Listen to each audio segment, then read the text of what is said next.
Catalytic converter theft is rampant in Metro Vancouver.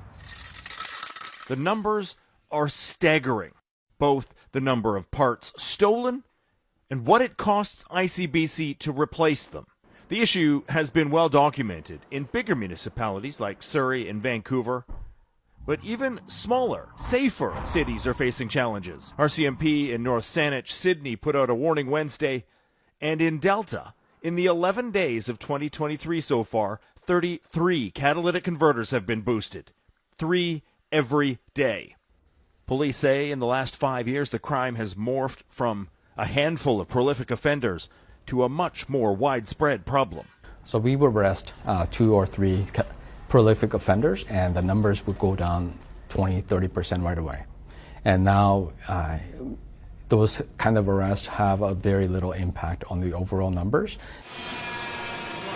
In Calgary, a new strategy is taking shape. Cal tire shops are working with the police to inscribe the vehicle information number on the catalytic converter itself. The phones are off the hook. We've blanketed the customer base, and customers are trying to get in to get the service done as quick as possible.